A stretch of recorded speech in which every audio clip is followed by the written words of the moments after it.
Hi y'all, how are you? How many of you had just graduated from high school? Show of hands. Or recently. Awesome. So you guys know what PSSAs are all about, right? Well, that's a product of No Child Left Behind. So, yay for No Child Left Behind. I have two abbreviated words up there. No Child Left Behind because it's a lot easier to call it NCLB for No Child Left Behind. I'm going to talk to you a little bit about how No Child Left Behind came into effect and who actually signed it into effect. I'm also going to tell you about teachers and standings in your state.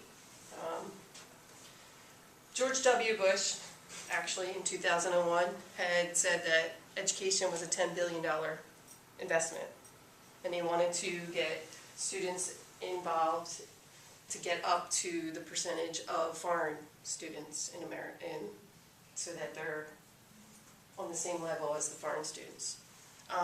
We're ranked in math at 32 out of 33 countries that do this. So we're low in math. We need to get that up. We're also ranked 17th in reading out of all those countries. But we're still very far behind other countries, foreign countries. So, in George W. Bush's brilliant idea, he put into effect No Child Left Behind. The Attitude Yearly Progress is your PSSEs. A lot of times they will be in March of the year. And teachers have to actually, for 2 months out of the semester, have to teach towards this altitude test between the ages of 3rd grade to 8th grade. They just actually dropped it from the 11th grade high school curriculum. They don't have to take it anymore. But, you know, because I guess they figure that the gaps are too big in 3rd grade through 8th grade. So, what does this all mean?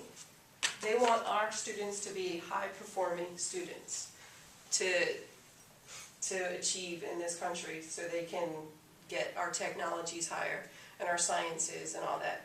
They don't believe that our math and our reading skills right now are that high so that our students can't keep up. So we put this in effect. Recently in September, Carrier Times actually just posted our PSSA results. 4 districts out of the area have failed their PSSA standards.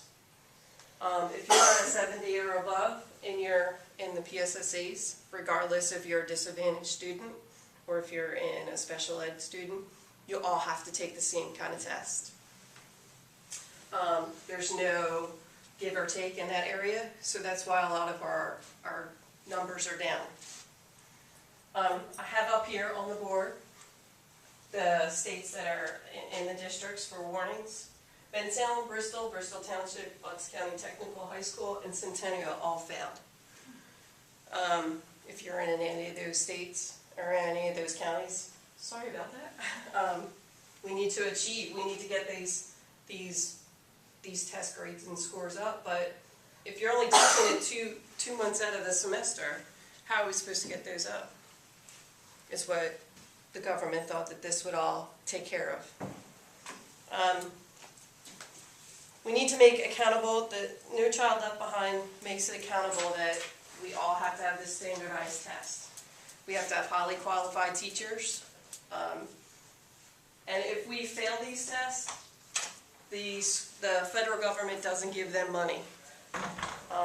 If it's their first warning, they do give them a little bit of help to bring their scores back up. But if in 3 consecutive years they have the same scores, they withdraw their money and most of these schools get closed. And the disadvantaged children have to go elsewhere.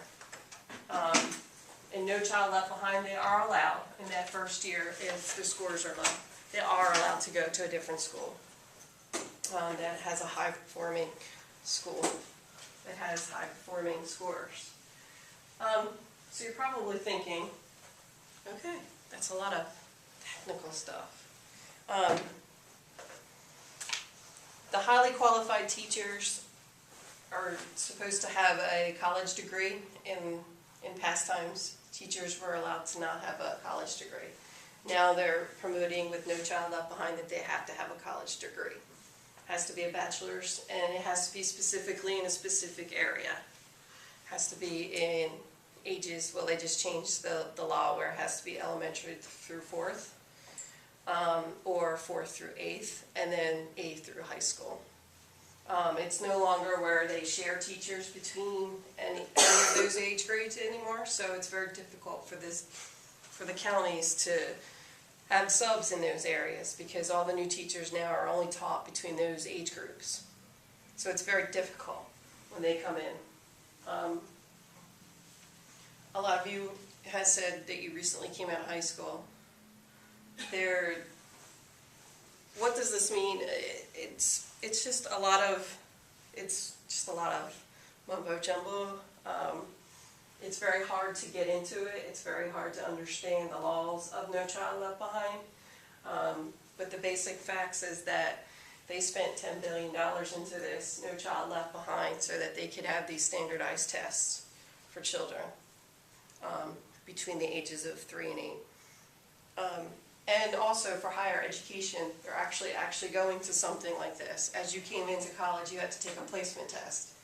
That is almost like our standardized PSSA tests, because it's multiple choice, and it's in those three same, it's in your math, and it's in your reading, and it's also in your writing. They do this because they believe that's the future, to get these, so they know where the gaps are in the education system. So in conclusion, as you heard from my speech, that No Child Left Behind is a complicated law. It talks about how laws determined by how schools get money and funded, and they get shut down, and how disadvantaged children can change to different schools. And it all has to go back to the AYP, the attitude, and the PSSAs. That's bye.